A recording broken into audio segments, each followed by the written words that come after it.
son las 8. Radio del Principado de Asturias, RPA, Asturias Hoy, primera edición. ¿Qué tal? Muy buenos días. Los empleados y empleadas públicos están llamados hoy a movilizarse en toda España, convocados por UGT, Comisiones Obreras y CESIF. En Asturias la cita es a las 12 a mediodía frente a delegación del Gobierno en Oviedo. Exigen al Ministerio de Transformación Digital y de Función Pública el inicio de la negociación colectiva y un nuevo acuerdo salarial. De no haber avances, no descartan convocar una huelga. En este informativo hablaremos con representantes de los 3 sindicatos. Y ayer, antes del funeral de Estado en Valencia por las víctimas mortales de la Dana, se escuchó esto. ¡Rata cobarde! ¡Asesino! ¡Nos has matado la vida! ¡A todos, cabrón! ¡Ríete, ríete! ¡Ríete! ¡Ríete de nosotros! ¡Viniendo aquí! Familiares de las víctimas mortales recibiendo entre abucheos y reproches al presidente valenciano Carlos Mazón. Asistieron 800 de esos familiares. Virginia Ortiz, prima de uno de ellos, fue una de las que intervino. Lo hizo señalando directamente la gestión negligente del gobierno valenciano. Las inundaciones son en España el fenómeno natural que más muertes provoca, pero no fue este fenómeno el causante de la catástrofe que hemos sufrido. Es quien omite su deber, a sabiendas de que su omisión puede suponer la pérdida de vidas humanas, quien comete el acto primigenio que deriva en sus muertes. Palabras ante las que incluso aplaudió la reina Leticia.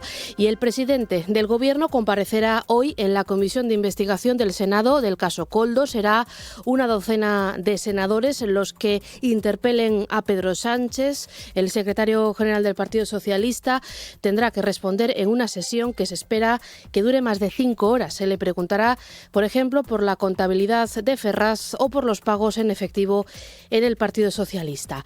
Y hasta los 6, la plataforma asturiana que exige terapias de atención temprana más allá de los 3 años vuelve hoy a la calle. Se concentrarán frente al centro residencial La Arbolella en Meres para denunciar que la terapia acuática para decenas de niños y niñas aún no ha empezado en estas instalaciones. La fundadora de esa plataforma es Begoña Morales.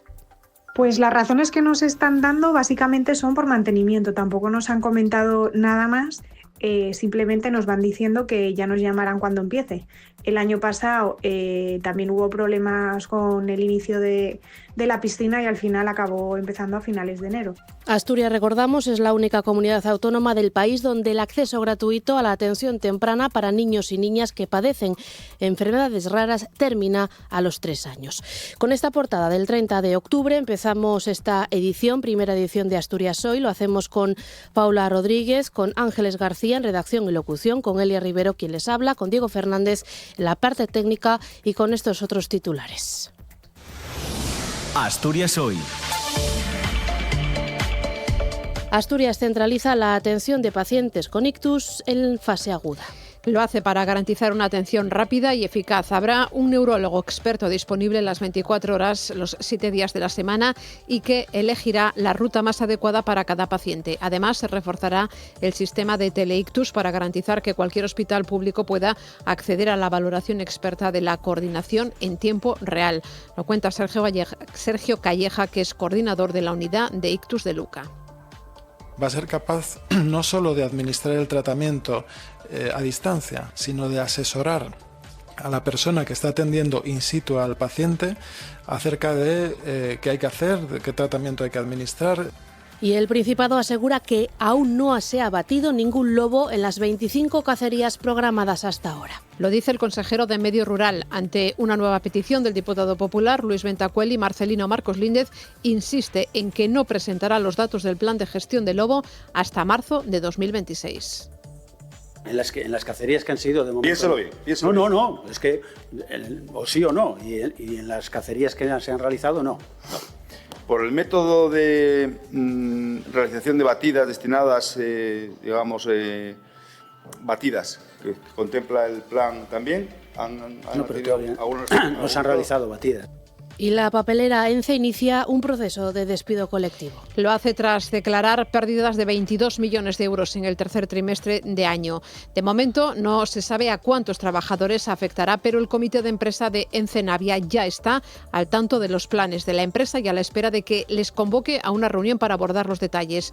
Los empleados hablan de falta de información. ENCE da trabajo en la actualidad a más de 400 personas de manera directa y a varios cientos más en empresas externas.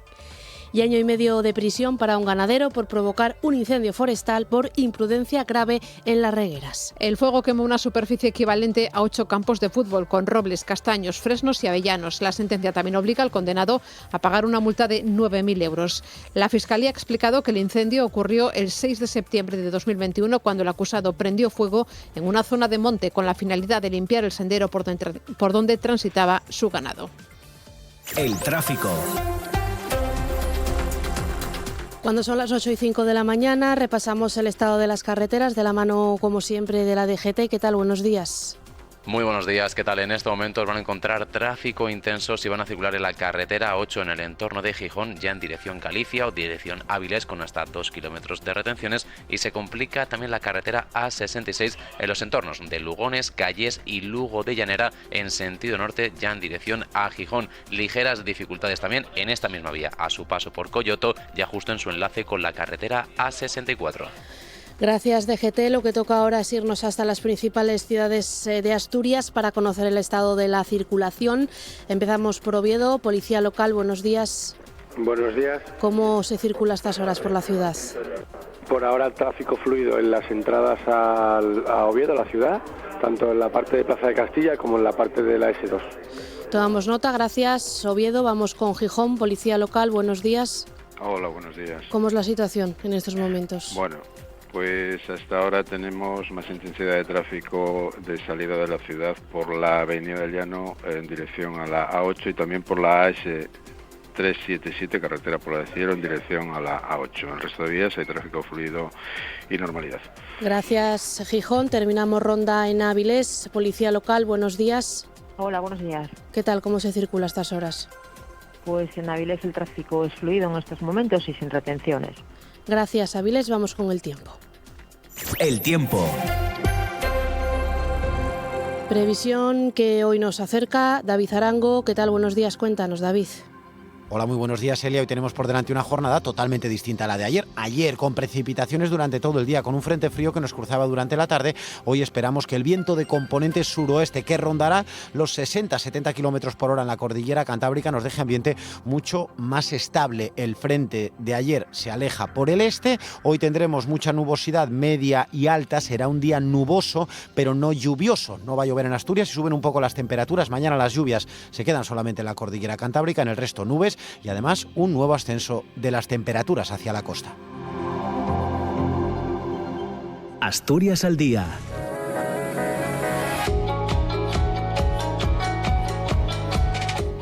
Y a las 9, como siempre, llega Roberto Pato. ¿Con qué contenidos de jueves?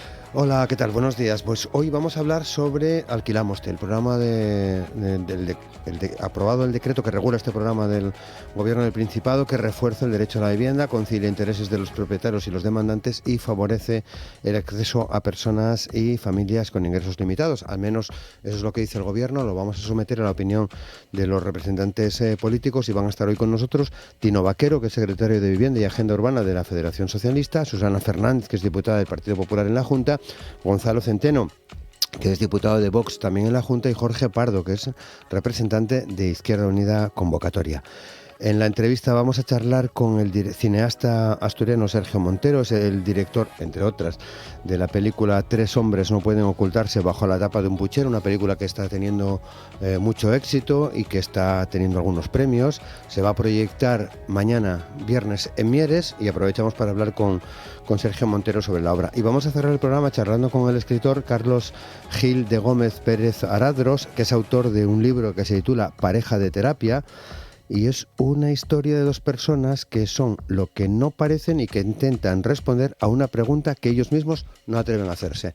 Veremos a ver qué pregunta es, se lo plantearemos al final del programa a su autora, Carlos. Gracias. Así viene el programa. Política y cultura, una combinación necesaria. Vale, gracias Roberto. Buen día, hasta luego.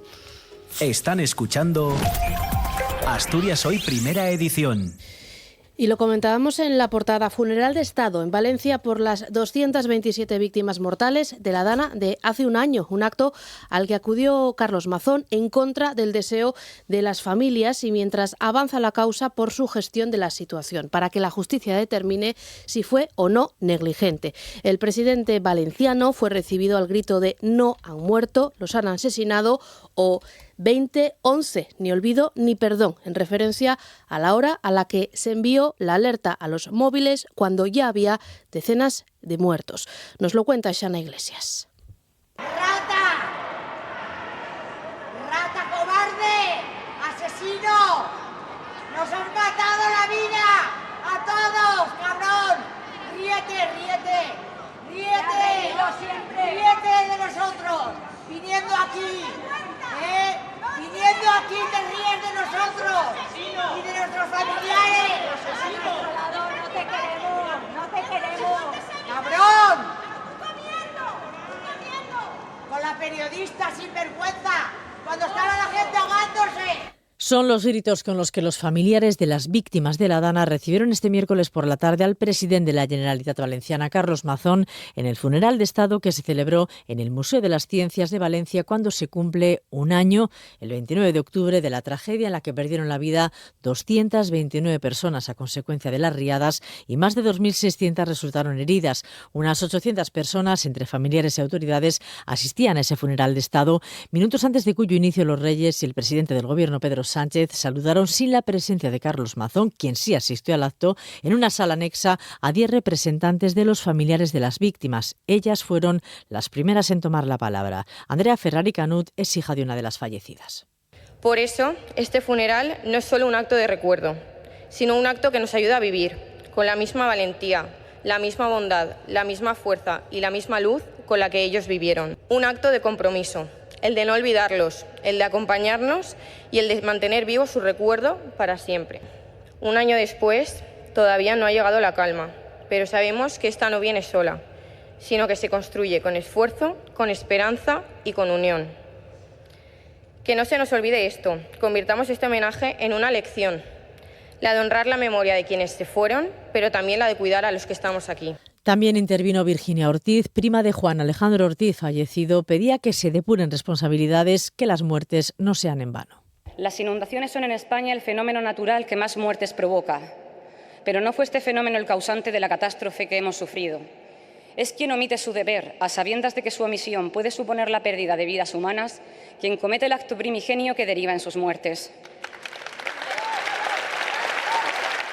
El rey Felipe VI quiso trasladar en su discurso su dolor y cariño y el de toda España a los familiares de los fallecidos en la Dana y afirmó que es necesario seguir analizando las circunstancias de la tragedia para extraer con rigor y serenidad las lecciones necesarias para mejorar la capacidad de afrontar una catástrofe y evitar así sus peores consecuencias. He intentado ponerme en vuestro lugar,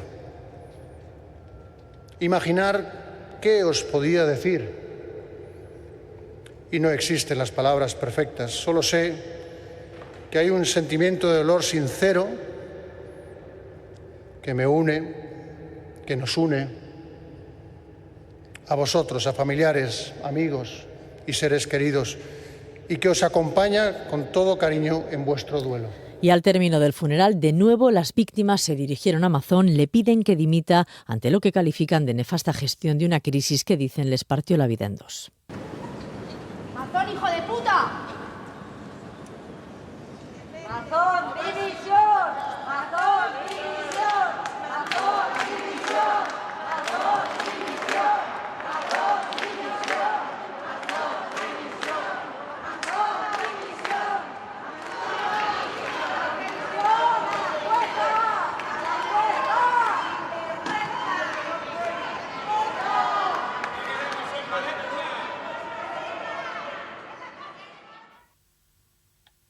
Y tras lo ocurrido hace ahora un año, toca afianzar lo aprendido. Toca prestar, por ejemplo, más atención a los avisos y a las alertas que en función del color nos indican el nivel de riesgo. También toca que las administraciones las emitan a tiempo, se anticipen a los fenómenos meteorológicos adversos. De hecho, en el caso de Valencia, la previsión llevaba días alertando de que algo así podía pasar.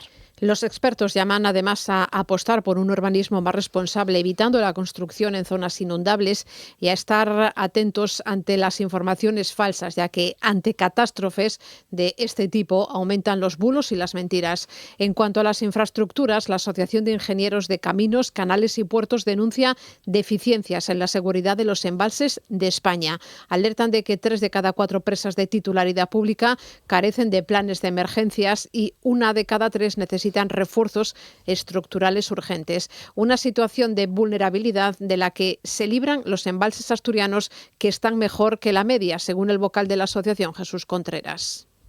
La situación de Asturias es envidiable. O sea, no tiene ningún problema en las titulares, ¿no?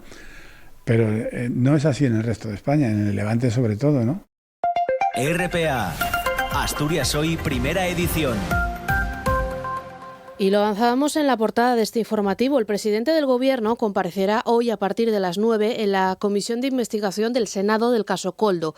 Pedro Sánchez ya ha avanzado que acude dispuesto a responder a todas las preguntas que se le hagan. Serán una docena de senadores los que le pregunten, los que cuestionen al presidente del Gobierno, también secretario general de los socialistas, en una sesión que se prevé larga, unas 5 horas. Las preguntas del Partido Popular llegarán en torno a la 1 de la tarde, por ser el grupo mayoritario el último en participar. La contabilidad de Ferraz y los pagos en efectivo en el partido serán 2 de las cuestiones que estén presentes en esa comparecencia.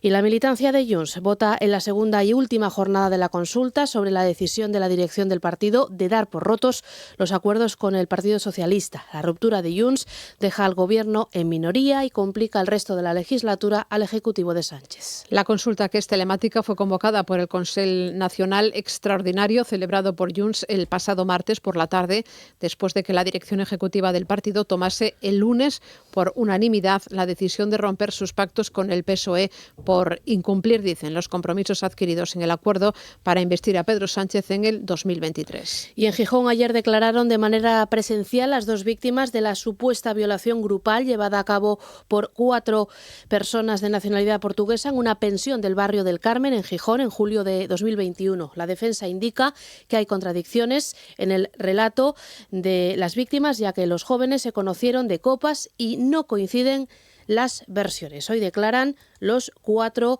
hombres acusados. Germán Inclán es su abogado.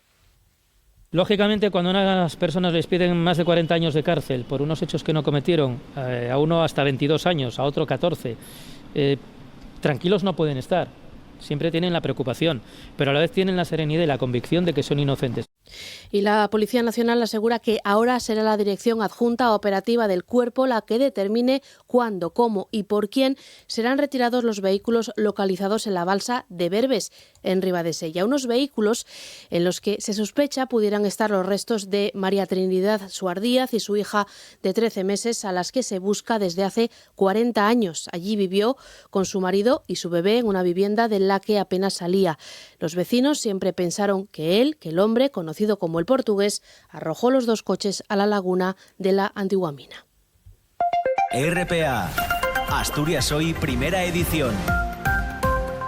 Y cuando son casi las 8:20 de la mañana hablamos de temas de índole laboral, porque ENCE inicia un proceso de despido colectivo tras declarar pérdidas de 22 millones de euros en el tercer trimestre del año. De momento no se sabe a cuántos trabajadores afectará, pero el comité de empresa de ENCE Navia ya está al tanto de los planes iniciales de la empresa y esperando que se les convoque a una reunión. Los empleados hablan de falta de información.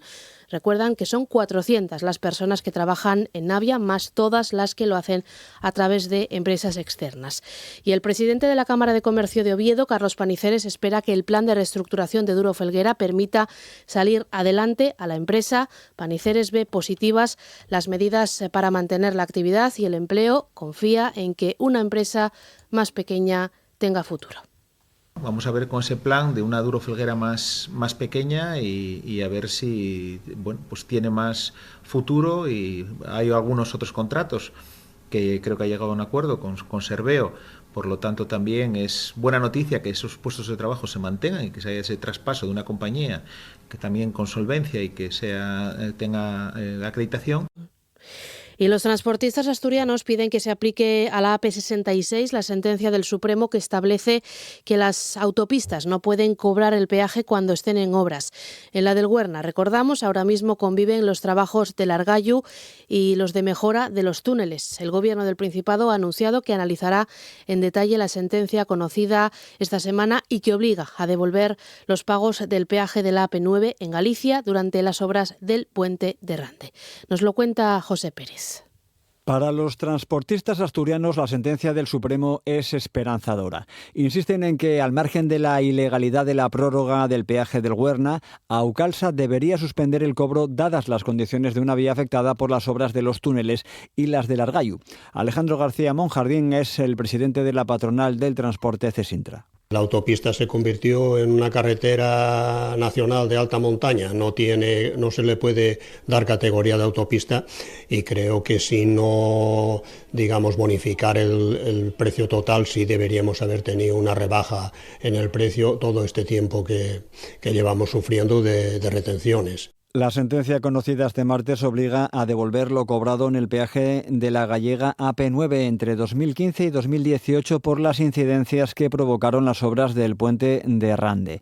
El Supremo recuerda que, según la normativa europea y la Ley para la Defensa de los Consumidores, la concesionaria, en este caso Audasa, está obligada a proporcionar a los usuarios con la debida antelación los atascos y demoras que podrían sufrir por las obras. El usuario paga, pero la concesionaria no cumple. Añade una sentencia que el Principado anuncia que estudiará en detalle. En Asturias se suma, añaden los transportistas, que la autopista del Güerna no tiene alternativa.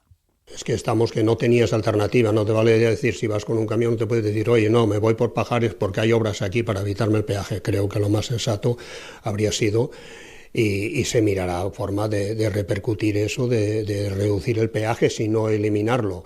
La Unión de Consumidores lleva meses pidiendo a los usuarios de la autopista que este verano registró importantes retenciones que guarden los tickets del peaje para reclamar su devolución. Y 326 profesionales del sector turístico de Asturias recibirán cursos de formación en competencias digitales gracias a un convenio de colaboración suscrito entre las cámaras de comercio de Oviedo, Gijón y Avilés y el Gobierno autonómico. El programa está financiado con fondos europeos, cuenta con 1 millón de euros del plan de recuperación. Nos lo cuenta nuestro compañero José Pérez. Los cursos, con una duración mínima de 150 horas y carácter gratuito para el alumnado, se desarrollarán en distintos puntos de Asturias antes de junio de 2026, con el objetivo de acercar la formación digital al sector y mejorar su competitividad y capacidad de adaptación a los nuevos entornos tecnológicos. Las cámaras de comercio serán las encargadas de desarrollar el proyecto, diseñar los contenidos, organizar los cursos y realizar la difusión entre el tejido empresarial turístico. Daniel González es el presidente de la Cámara de Comercio de Avilés. Van a aprender y van a tener conocimientos sobre búsqueda, gestión y análisis de datos en Internet para el desarrollo de sus negocios, van a saber crear contenidos, van a saber comunicar y, otra parte muy importante, van a saber gestionar crisis y gestionar problemas que pueda haber en sus centros de trabajo. La vicepresidenta del Gobierno regional, Jimena Llamedo, ha subrayado la importancia de la colaboración público-privada para transformar el turismo asturiano. Por eso firmamos este acuerdo de más de 1 millón de euros para formar a más de 320 profesionales del sector turístico con el objetivo de que sigan actualizando los conocimientos, que sigan adaptándose a las necesidades del mercado y, por tanto, que demos una mejor respuesta y que seamos más competitivos. Para estar al día, Asturias al Día. Asturias al Día. Un programa de noticias, análisis y debate que se emite de lunes a viernes a las 9 de la mañana en RPA. Asturias al Día en RPA. La radio autonómica. ¿Queréis ser parte de nuestro programa? Cada mañana de 11 a 2 hacemos juntos La Radio es Mía, que es vuestra. Os proponemos un tema de actualidad. Nosotros ponemos los datos y los expertos, y el análisis va de vuestra parte. Oyentes, opinantes y este equipo juntos haciendo radio aquí en RPA. Todo el deporte en tiempo añadido. Todo el deporte en RPA. Comienzan las eliminatorias de Copa del Rey. Hoy jueves, desde las 7 menos cuarto, Puerto de Vega, Celta de Vigo y Real Ávila, Real Avilés Industrial. Todo el deporte en tiempo añadido. Todo el deporte en RPA.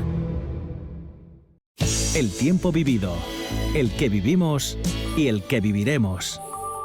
Vida compartida con música, con libros, con cine, con noticias cercanas. Laura Castañón y Javier Asenjo se ponen en línea contigo a través de la radio. 3 en línea, los viernes a las 11 de la noche. RPA, la radio autonómica.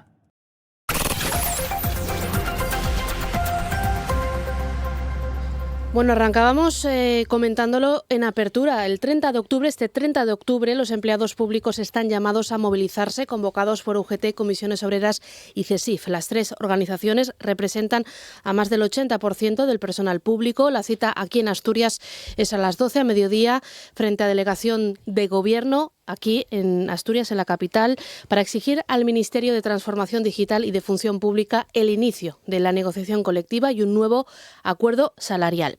Hoy nos acompañan para hablar de esta convocatoria en el estudio Luz García, secretaria general de la Federación de Servicios a la Ciudadanía de Comisiones, y Fernando Alonso, secretario general de UGT de Servicios Públicos en Asturias, y al teléfono Cristina Esteban, que creo que ya nos escucha, vicepresidenta de CESIF en Asturias. ¿Qué tal? Buenos días a los tres. Buenos días. Buenos días. Esta semana asegurabais que si el Ministerio continúa bloqueando la negociación, ¿o descartáis esa convocatoria? No sé con qué expectativas empieza este calendario, con qué espíritu abordáis el día de hoy y los que puedan venir. Fernando. Bueno, pues la verdad que, siendo sincero, con muy poca esperanza, pero porque llevamos prácticamente todo el año pidiendo al Ministerio que convoque las mesas de negociación para, bueno, en primer lugar, la subida salarial del 2025, que no la tenemos pactada, no sabemos exactamente nada, absolutamente nada, la vinculan a que se aprueben los presupuestos, todo apunta a que los presupuestos no van a ser posibles, ni este año ni el que viene, con lo cual estamos ahí en un círculo vicioso que no sabemos qué salida puede tener.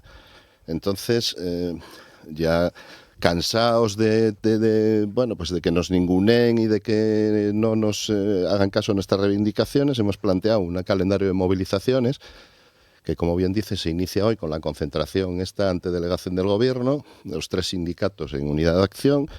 Plantearemos seguramente, si no hay respuesta, una manifestación en Madrid a lo largo del mes de noviembre, donde pues iremos desde todos los puntos de España, y si esto siguiera como está, pues seguramente en el mes de diciembre una huelga general en la Administración Pública, que no tenemos fecha todavía ni planteamiento, pero estoy casi seguro que se va a producir. Luz, en este caso hay unanimidad sindical. ¿La percepción de Comisiones es la misma que la de Fernando?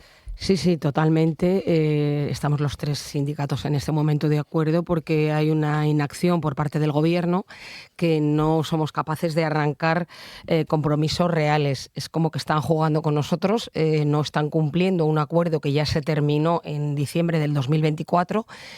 Y hemos intentado no solamente cerrar los flecos que quedaron pendientes de ese acuerdo del 2024, sino iniciar uno para el 2025, 2026 y 2027, y no lo hemos logrado. Entonces tenemos que unirnos. La unión hace la fuerza. No nos queda más remedio, porque la visión y la perspectiva que nos está ofreciendo el Gobierno es de inacción y que no considera ni valora el trabajo de los servicios públicos, y nuestra obligación es poner en valor las plantillas, el trabajo que realizan las plantillas de lo público, para dar un buen servicio a la ciudadanía, que en suma es de lo que se trata. Cristina, ¿estás de acuerdo con los compañeros? Habla Luz de dar esos servicios públicos de calidad claves para el estado del bienestar, con lo cual eso es una convocatoria transversal a todos nos afecta. Efectivamente, el mantenimiento de los servicios públicos lo hacen los empleados públicos en un porcentaje aquí en Asturias mucho más elevado que en otras comunidades autónomas, porque no hay servicios esenciales privatizados o asistenciales. Pero como bien decían los compañeros, que llevamos todo el año reclamándole al Gobierno que se siente a hablar con nosotros, que se siente, porque hay mesas de negociación que están estipuladas en la legislación española y las cosas se hablan allí en la mesa. Pero ha hecho oídos sordos desde el principio de año que venimos con esta reclamación. No conseguimos que se sienten a negociar y que hablen no solamente de salario, de otras muchas cosas, de plantillas, de clasificación profesional, de otras muchísimas cosas que tenemos pendientes y que nunca acaban de abordar, nunca se acaban de sentar a hablar de esto para solucionarlo de una vez. Hablas de plantillas. ¿Qué pasa con la oferta de empleo público de 2025? ¿Qué procesos están paralizados? ¿Cómo avanza? ¿Cuáles son los escollos en este sentido, Fernando? Bueno, hay situaciones variopintas porque cada administración en su mundo tiene su oferta pública. Bueno, las ofertas públicas son escasas, siempre son escasas por culpa de la tasa de reposición que impide a las distintas administraciones contratar o ofertar todas las plazas que realmente necesita. Es una de nuestras reivindicaciones importantes en estas movilizaciones que ya llevamos reivindicando mucho tiempo, que desaparezca la tasa de reposición y que cada administración, en la autonomía que tiene, convoque las plazas que realmente hacen falta. Esta tasa de reposición, por lo que está haciendo, es que las plantillas cada vez sean más mermadas, que haya menos gente para prestar el servicio y que, con lo tanto, el servicio pues cada vez se vaya deteriorando y vaya peor. Habláis también de que muchos empleados públicos siguen trabajando, sobre todo los que trabajan para entidades públicas, trabajan sin convenio. ¿Cuáles son los sectores más afectados en este sentido? El convenio propio que faltan en algunos de esos empleados públicos. A ver, es que aquí hay igual la cuestión no es ciertamente así. A ver, el personal público tiene el estatuto básico del empleado público para el personal funcionario y luego el personal laboral de la administración tienen sus propios convenios. Entonces, los convenios se negocian cuando caducan, como el convenio de cualquier otro colectivo, a ese tipo de convenios, ¿no? Entonces, esos se negocian cuando llega a su término. A veces pasan y no se negocian, que suele suceder muchas veces. A ver, aquí la cuestión, yo creo que es un poco la inacción del Gobierno de que no quiere sentarse a negociar o más bien que nos entretiene. O sea, que nos sentamos en las mesas pero que no somos capaces de avanzar. Yo creo que es una cuestión de voluntad política y la sensación que tenemos es que en este momento no hay voluntad política de llegar a acuerdos. Es eso, jugar al entretenimiento. Y claro, las plantillas están un poco cansadas ya de que no haya soluciones, de que no se nos valore y claro, la valoración del personal público no solamente va en el salario, va en las funciones que desempeñan, en los complementos. Entonces, yo creo que el personal público llevamos muchos años sufriendo y ha llegado el momento de decir hasta aquí. Cristina, hablábamos antes de que es algo que afecta de forma transversal. Hablabas de congelación, habláis de congelación salarial, de que no se está actualizando de acuerdo al IPC en los últimos años. ¿Cómo ha ido la evolución de los salarios públicos y de qué manera va desligado de la subida de los precios, Cristina? Pues mira, hoy en día tenemos una pérdida de casi el 20%, de nuestro poder adquisitivo. Es decir, ha ido creciendo el IPC, las subidas que hemos conseguido arrancar a los distintos gobiernos han sido inferiores al IPC. El rey de este despropósito ha sido el año 2021, en el que perdimos un 6,55% de nuestro poder adquisitivo con respecto al IPC, porque los empleados públicos no hemos actualizado automáticamente el IPC como puede ser el caso de las pensiones. Tenemos que sentarnos a negociar, tenemos que firmar un acuerdo. Si la otra parte, que es el Gobierno, no quiere sentarse a hablar y no tiene la disponibilidad económica o la dotación presupuestaria para hacerlo, bueno, pues malamente podremos conseguir recuperar esto, que como digo es casi un 20% en los últimos años. En los últimos años hemos perdido un 20% de poder adquisitivo. Estamos hablando de 3,5 millones de trabajadores, de empleados públicos, contando empleados públicos directos y empresas públicas, ¿vale? Aquí en Asturias somos casi más de 70.000 personas las que estamos trabajando para el sector público, entre Principado, Administración local y la Administración General del Estado. Entonces, claro, está jugando con el bienestar económico de muchas familias. Hablamos bueno, Fernando, no sé si te veo asentir, te veo... Sí, bueno, estoy de acuerdo en este caso. Nosotros veníamos ya desde el gobierno de José Luis Rodríguez Zapatero sufriendo agresiones en la nómina, congelaciones salariales, incluso, si recordáis, una reducción del 5% que, bueno, vinculada a la intervención de la Unión Europea. Y en el año 2021 firmamos un primer acuerdo que llamamos nosotros primer acuerdo marco para la modernización de las administraciones públicas, en el que pactamos con el Gobierno una subida a 3 años. Este acuerdo culminó en materia salarial, porque en otras cosas también estamos reivindicando que hay que terminarlo, que hay que culminarlo. En diciembre del 2024 terminó su vigencia y con este acuerdo recuperamos un poco de poder adquisitivo, no todo el que habíamos perdido, claro, durante todos esos años de congelación salarial. Acordaros que Zapatero nos bajó el 5% y luego estuvimos congelados hasta casi el último año de mandato de Mariano Rajoy, ¿no?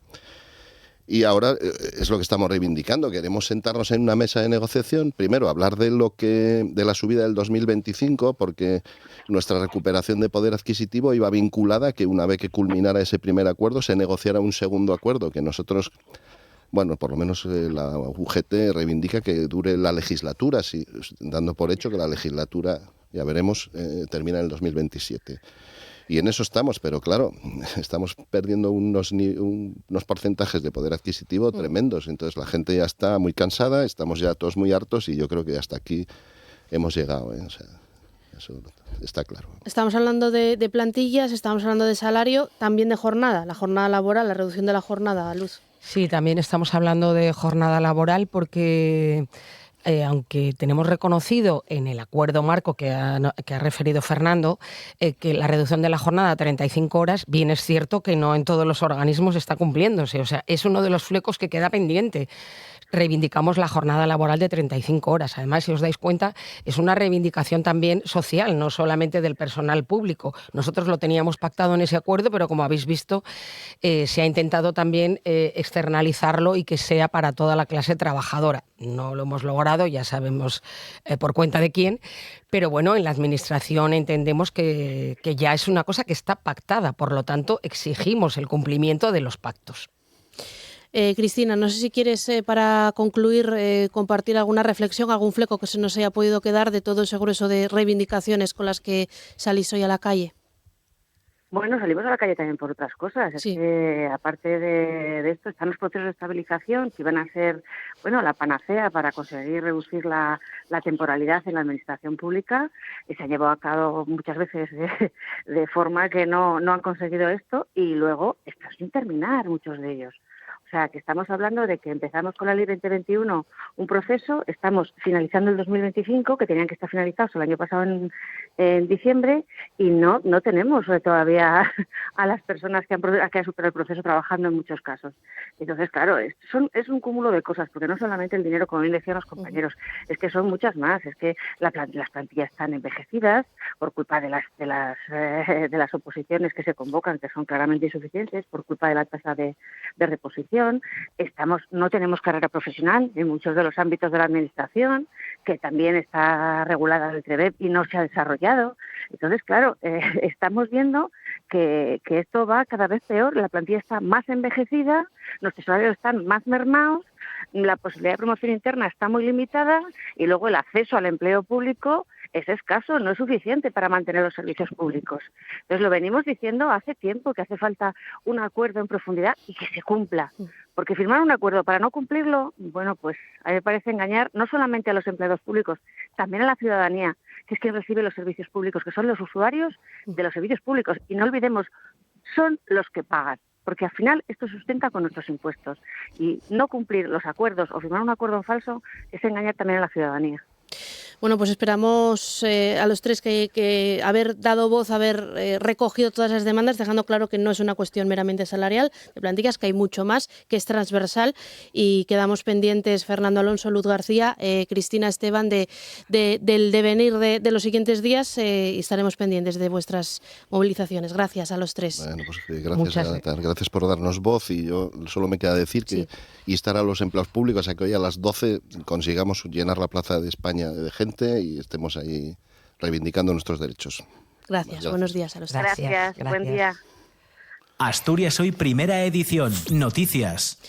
Bueno, y lo comentábamos en titulares, Asturias centralizará la atención a pacientes con ictus en la fase aguda. Lo hace para garantizar una atención rápida y eficaz ante un accidente cerebrovascular. El SESPA ha puesto en marcha una coordinación asistencial de ictus que contará con un neurólogo experto, disponible las 24 horas del día. Nos lo cuenta Xana Iglesias. La coordinación asistencial actuará como eje central y trabajará en red con atención primaria, el SAMU y los equipos hospitalarios. El nuevo sistema de intervención pretende mejorar la detección precoz, reducir los tiempos de actuación y asegurar una asistencia homogénea y equitativa en la comunidad, según destacaba este miércoles la consejera de Salud, Conchita Saavedra, con motivo del Día Mundial del Ictus. Además, se va a reforzar el sistema de teleictus para garantizar que cualquier hospital público pueda acceder a la valoración experta de la coordinación en tiempo real, lo que va a agilizar el diagnóstico y el traslado de la persona afectada. Escuchamos a Sergio Calleja, que es el coordinador de la unidad de ictus en el UCA. Nosotros lo que vamos a hacer a partir de ahora va a ser tener de guardia a un neurólogo experto en esta enfermedad que a través de mecanismos de telemedicina va a ser capaz no solo de administrar el tratamiento a distancia, sino de asesorar a la persona que está atendiendo in situ al paciente acerca de qué hay que hacer, de qué tratamiento hay que administrar, de a dónde hay que trasladar al paciente si lo hay que trasladar. Y otra de las modificaciones previstas es la creación en 2026 de una nueva unidad de ictus en el Hospital Universitario San Agustín de Avilés, y también se va a poner en marcha un protocolo de traslado más seguro que dará prioridad al regreso de los pacientes estables a sus centros de referencia. Hay más novedades. En la fase más aguda, justo después del accidente cerebrovascular, se empezará a administrar un medicamento que permite también ganar tiempo. Hasta ahora el fármaco que utilizábamos era un fármaco que se llamaba Alteplasa y que tenía un problema. Necesitaba 1 hora para pasar. Desde que el paciente empezaba a recibir el fármaco hasta que terminaba, pasaba 1 hora. Eso retrasaba los procesos. El fármaco nuevo que vamos a utilizar permite hacer esto en solamente 1 minuto. Y en cifras, cada año cerca de 3.000 personas sufren en Asturias un daño cerebral adquirido provocado por el ictus en más de 8 de cada 10 casos. El pasado ejercicio hubo 3.760 ingresos hospitalarios por esta patología cerebrovascular, más de 1.900 casos diagnosticados de ictus y una estancia media que supera los 10 días. Además, el SAMU activó el código ictus 707 veces. Y hasta los 6, la plataforma asturiana que exige terapias en atención temprana más allá de los 3 años vuelve hoy a la calle. Se concentrarán a las 11 frente al centro residencial La Arbolella, en Meres, para denunciar que la terapia acuática para decenas de niños y niñas con enfermedades raras aún no ha empezado en esas instalaciones. Según la Administración, es por falta de personal de fisioterapia. Son terapias especiales para que niños con necesidades especiales puedan disfrutar de una mejor calidad de vida y de una evolución positiva de sus capacidades. Asturias es la única comunidad autónoma del país donde el acceso gratuito a la atención temprana para niños y niñas que padecen alguna enfermedad rara termina a los 3 años. En el resto es gratuita hasta los 6. Begoña Morales, creadora de la plataforma, explica qué supone que la terapia acuática esté a día de hoy paralizada. La terapia acuática es una de las terapias que mejor funcionan a nivel físico, cognitivo, sensorial, emocional. Es una terapia muy completa que viene muy bien a muchísimos niveles y a muchísimos tipos de niños, de discapacidades, y además es que es un recurso súper limitado en las que hay mucha lista de espera. Tampoco te atreves a coger otra cosa, aunque sea por lo privado, porque no te quieres quedar sin esta plaza. Entonces estamos ahí en una situación un poco comprometida y que estamos viendo que se repite desde hace 2 años. Y reconoce además que las razones que les dan para justificar el retraso no están muy claras. Pues las razones que nos están dando básicamente son por mantenimiento. Tampoco nos han comentado nada más. simplemente nos van diciendo que ya nos llamarán cuando empiece. El año pasado también hubo problemas con el inicio de la piscina y al final acabó empezando a finales de enero. Begoña Morales, la creadora de esta plataforma, dice que todo está teniendo en cuenta que las plazas ya de por sí son muy limitadas. Hay centros de unidad de atención temprana que tienen 1 o 2 plazas y hasta que no se libera una no puede ir otro peque y como hablábamos antes, es una de las terapias que más gusta tanto a los niños como a los padres, es de las que más se demandan, pero de la que menos oferta hay. En vez de estar aprovechándolas al 100%, nos quedamos al 50%. Es muy lamentable, la verdad. Y el Principado usará la inteligencia artificial para detectar y prevenir la soledad no deseada. La Consejería de Derechos Sociales pondrá en marcha una aplicación informática basada en la IA que permitirá que los servicios sociales realicen llamadas telefónicas a las personas usuarias para conocer su estado de salud física y emocional e informar sobre los servicios y ayudas a su disposición. La plataforma también generará alertas que se derivarán a los servicios competentes. Nos lo cuenta Paula Rodríguez. La estrategia asturiana contra la soledad no deseada pretende mejorar el diagnóstico y la visibilidad de las personas que se encuentran en esta situación o en riesgo de sufrirla. Entre los mecanismos para detectar la soledad no deseada, el Principado contará con una aplicación informática que podrán utilizar los servicios sociales de los ayuntamientos. Además, está prevista la incorporación de la teleasistencia avanzada, según ha explicado la consejera de Derechos Sociales, Marta del Arco. Una tablet se instala una aplicación con determinadas rutinas y en tomar la medicación o a esa determinada hora tiene que comer y suenan alarmas. O la teleasistencia avanzada en la que en la propia casa se instalan mecanismos por los que si hay una caída o no pasa a la persona en un montón de horas, pues se avisa, porque no camina por casa, porque no se mueve. Ese tipo de cuestiones son cuestiones de detección y de alarma. El objetivo último es sacar a las personas del aislamiento al que se ven abocadas por su situación personal o económica o relacionada con el lugar en el que viven. Por eso los servicios sociales de los ayuntamientos tendrán un papel fundamental. Según la consejera, el uso de las aplicaciones es sencillo, ya que pueden ser utilizadas en ordenador, teléfono móvil o en otros dispositivos informáticos. Se puede usar en ordenador y en teléfono. Estas tecnologías incorporan los tres sistemas. Estamos hablando de gente frágil pero no dependiente. Quiero decir con esto que las personas que son frágiles, estamos hablando también de determinadas edades, y bien es cierto que cada vez asistimos más a personas mayores de 80 que son autónomas pero que son frágiles, muy frágiles y que tienen capacidad de incorporar determinadas rutinas muy sencillas en el móvil o en una tablet o en un ordenador de mesa. La Consejería prevé realizar un estudio para conocer la dimensión y evolución del problema en Asturias, así como la incorporación de un baremo en la Historia Social Única Electrónica para detectar casos de forma temprana. Y CESIF le pide al Principado la paralización inmediata del anteproyecto de la Ley de Salud Escolar al considerar que la ausencia de personal sanitario en los centros educativos pone en peligro la salud y la seguridad del alumnado y del profesorado. La organización afirma que el texto impulsado por el Principado pretende instaurar un sistema sin profesionales sanitarios estables en los centros educativos, lo que, a juicio de Jorge Caro, responsable de educación de CESIF Asturias, supone delegar tareas clínicas en el personal docente que no tienen formación ni cobertura jurídica adecuada para atender a los alumnos. Se está pretendiendo que los docentes asturianos conozcamos los expedientes médicos del alumnado como si fuésemos médicos de primaria o pediatras, que repartamos medicación en los centros como si fuésemos enfermeras de planta de Luca, o que custodiemos medicamentos y nos dediquemos a revisarlos y a tener en cuenta sus fechas de caducidad, etcétera, etcétera, como si fuésemos la farmacia de un hospital. Y esto es un sinsentido absoluto. Ya avisamos de que esto traerá problemas si se empeñan en llevarlo adelante. Y el Partido Popular critica la convocatoria extraordinaria del Consejo Escolar para debatir un manifiesto sobre Gaza. Los populares acusan a la presidenta del Consejo y a la Consejería de Educación de hacer un uso partidista de este órgano. Gloria García, diputada a la Junta, censura que este órgano, el Consejo Escolar, debata sobre la causa palestina y no lo haya hecho antes sobre otros conflictos internacionales. Nos parece vergonzoso y nos parece inadmisible que se intente contaminar un organismo eminentemente educativo con otros temas, sobre todo teniendo en cuenta que ni se pronunció sobre Ucrania, no se pronunció sobre Nigeria, ni siquiera se pronunció el Consejo Escolar del Principado sobre las movilizaciones de los docentes de final del pasado curso. RPA, Asturias Hoy, primera edición.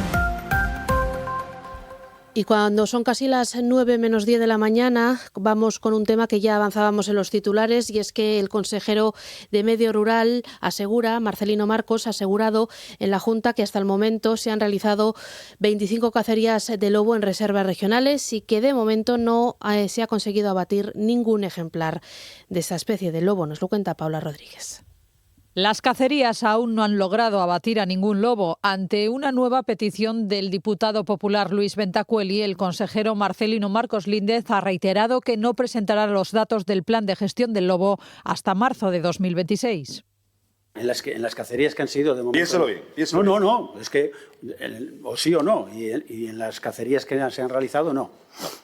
Por el método de realización de batidas destinadas, batidas, que contempla el plan también, no se han realizado batidas.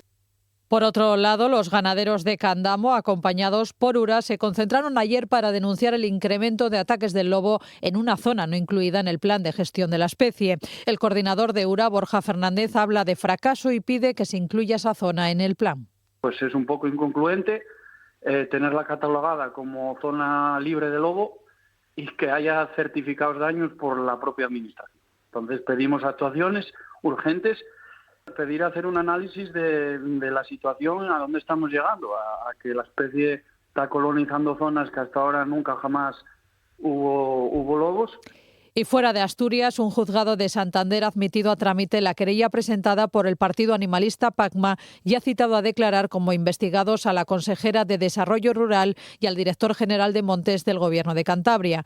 PACMA les acusa de haber autorizado la muerte de ejemplares de lobo, pese a conocer que su estado de conservación es desfavorable, inadecuado, según los informes oficiales. El partido denuncia además presunta falsificación y manipulación de informes técnicos para justificar las batidas.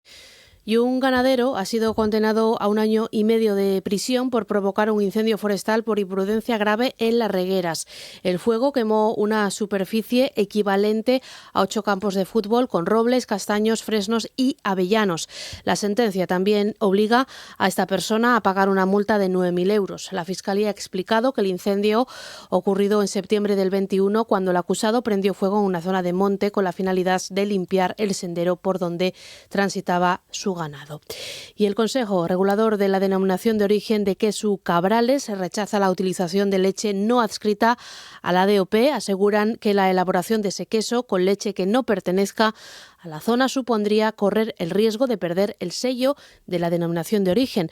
Los productores asumen que este año habrá menos producción de queso debido a la falta de leche por brotes de tuberculosis bovina en algunas granjas del concejo de Cabrales. Informa Paula Rodríguez. Los positivos por tuberculosis en 4 ganaderías del concejo afecta la producción de queso Cabrales. Eso se traduce en una merma de suministro de leche del 32%. A la espera de la reunión con el Ministerio de Agricultura y Alimentación, el presidente de la DOP, Benigno Pérez, asume que habrá menos producción e insiste en defender la decisión de los productores de no poner en riesgo la certificación que acredita la denominación de origen. El queso de Cabrales cuenta con una denominación de origen desde el año 1981. Rechazamos totalmente que se utilice leche de otros concejos que no sea lo que está inscrito ahora mismo en la DOP. Las consecuencias que acarrearía esto desaparecería la DOP, porque ya no sería una denominación de origen cuando ya estás utilizando leche de otros concejos. Se perdería el valor que tenemos aquí del queso en Cabrales. Sería un tema muy complicado. ¿Qué cantidad? ¿Cuánta? Lo vemos inviable totalmente. Ante la falta de una solución sanitaria que haga frente a la tuberculosis bovina, el presidente del Consejo Regulador de la Denominación de Origen de Queso Cabrales pide protocolos más ágiles y que el sacrificio de animales en caso de positivos se haga de manera selectiva. Que los trámites sean todo lo más rápido posible, agilizar todo lo que se pueda y en este caso, pues realmente que esas pruebas sean 100% fiables. no porque una vaca pueda ser positiva o dudosa nos fastidie toda la cabaña ganadera, en lo que las otras vacas que están en la cuadra están sanas, están pasando el saneamiento bien. Bueno, pues entonces si sale una mal, vacas enfermas, no queremos en la cuadra. Pero lo que tampoco queremos es matar vacas sanas. El presidente del Consejo Regulador está a la espera de la reunión con el Ministerio para tratar el asunto. RPA, Asturias Hoy, primera edición. Este jueves arranca la 5ª edición de la Semana Profesional del Arte de Oviedo. Hasta el domingo la cita es con las artes plásticas en 3 localizaciones de la ciudad, en Trascorrales, en el Palacio de Exposiciones y Congresos y también en el Museo de Bellas Artes. Este año la actividad organizada por la Fundación Municipal de Cultura está dedicada a la relación entre la luz y el arte, analizando el papel que ha cumplido este elemento a lo largo de la historia en la creación artística. Lo cuenta Marta Fermín, que es la directora artística de esta Semana Profesional del Arte en Oviedo.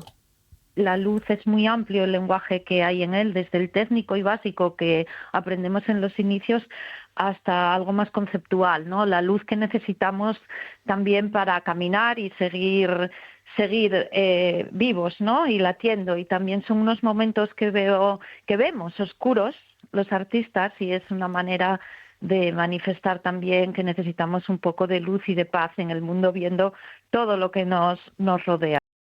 El artista invitado para esta edición es Javier Herrera, que este sábado a las 5 de la tarde dará una conferencia sobre su obra. De origen avilesino y con una amplia trayectoria fuera y dentro de España, iluminará esta semana con sus proyecciones geométricas. Es un artista muy destacado en el panorama nacional, y aparte su obra se liga directamente con la luz. Sus esculturas son de luz, entonces nos va a contar cómo produce, cómo las proyecta, cómo ha sido ese recorrido por el mundo, cuáles han sido sus anécdotas, sus sitios más importantes, y es una oportunidad pues bastante bonita de escuchar lo que hay detrás del arte, ¿no? de la producción, de la creación, del sentimiento del autor. Una muestra que cuenta con artistas locales y nacionales, y todas las obras expuestas en esta 5ª edición son inéditas, exclusivas para este evento. Y esta tarde a las 5 y en Santa María la Real de la Corte, en Oviedo, se celebrará el funeral por Mercedes González, que fue directora de Cáritas aquí en Asturias entre el año 2000 y el 2003, concejala de Educación del Ayuntamiento de Oviedo con el tripartito entre 2015 y 2019. En esa etapa en el Ayuntamiento creó los desayunos escolares, la atención temprana y la apertura de los colegios durante los periodos no lectivos. Era además la madre de nuestro compañero de RPA, Pedro Menéndez. En Asturias Hoy, primera edición, Deportes. Deportes hoy que nos trae Miguel Fernández. ¿Qué tal? Buenos días. ¿Qué tal? Buenos días. El Sporting de Gijón ganó ayer por 0-1 al Caudal Deportivo con gol de Dubasín en la última jugada del encuentro. El equipo mierense trató de tú a tú a un conjunto sisionés que jugó con los menos habituales y con varios jugadores de la cantera. Un Sporting que va a recibir el domingo a las 4:15 la Unión Deportiva Las Palmas en el Molinón, en un duelo de la zona alta de la segunda división. Y esta tarde entrarán en liza los otros 2 equipos asturianos que participan en la Copa del Rey. El Puerto de Vega va a recibir en el Campo del Pardo de Navia al Celta del Vigo desde las 7 de la tarde, mientras que el Real Avilés Industrial visitará al Real Ávila en el Estadio Suárez, Adolfo Suárez, 1 hora después. Los 2 partidos los podrán seguir en directo en una edición de tiempo añadido que comenzará a las 7 menos cuarto de la tarde. Por su lado, el Real Oviedo regresará hoy al trabajo en el Requesión tras la jornada de descanso de ayer. Tras la bochornosa eliminación en el torneo del CAO ante el Ourense Club de Fútbol, el equipo de Luis Carrión comenzará a preparar el partido de Liga de Primera División que les medirá el lunes a las 9 de la noche a Osasuna en el Carlos Tartiere. El técnico está pendiente del estado de Santi Cazorla, que se ha perdido las últimas jornadas ligueras, y de Ovi Ellaria y Luka Ilic, que fueron sustituidos por molestias ante el Girona y el Ourense respectivamente. Asturias Hoy, en clave económica. Bueno, pues toca bolsa, toca hablar de los mercados, como siempre, con José Antonio Antuña, director de Renta 4 Gijón. Buenos días, ¿qué tal? ¿Qué tal, Elia? Buenos días. Bueno, la AIREF mejora sus previsiones macroeconómicas para España. No sé en base, grosso modo, ¿a qué lo hace, José Antonio? A ver, realmente lo que nos estamos encontrando es que todos los organismos están mejorando las previsiones para España y va a ser uno de los motores de Europa durante el año que viene. El punto fuerte que está teniendo España en estos mejores crecimientos que está teniendo, evidentemente, está siendo el sector turismo, que es lo que está tirando últimamente de nuestra economía. E insisto, en general, todo lo que nos estamos encontrando de los organismos que dan previsiones es mejoras de esas previsiones, pero no dejan de ser previsiones, serán mejores o peores. Lo que sí que parece claro, y hay bastante consenso en que el año que viene pues puede ser un año en el que España va a liderar el crecimiento en Europa y puede ser un año con unos crecimientos bastante positivos para España. Y al final bajan los tipos de interés, tal y como habíais anunciado durante estos días. Sí, en Estados Unidos sí han bajado. Hoy tenemos reunión del Banco Central Europeo. Supongo que aquí en esta reunión no va a tocar los tipos. Estaremos un poco pendientes del discurso que pueda lanzar Lagarde al mercado. Gracias, como siempre. Hasta mañana, José Antonio. Gracias, buenos días.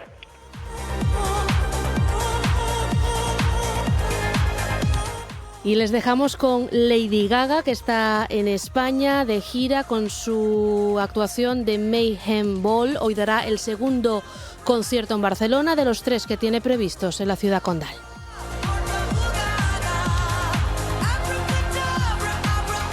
Gracias por escuchar RPA, gracias por escuchar la primera edición de Asturias Hoy. Hasta mañana.